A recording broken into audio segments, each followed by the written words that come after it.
This is a neat little tool that has a mini tool built into it that has 10 features, as well as a chain tool and 4 spoke wrenches.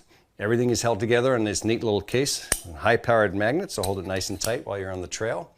And the case itself also serves as a handle for additional leverage when using the bits on the tool. The chain tool can be configured by using the number 4mm bit and is compatible with 8 to 12 speed chains and would be orientated as such. Holding a chain tool in place with your thumb, you would drive the pin out, do your repair, and once you're done, it all tucks away nice and neat into the case.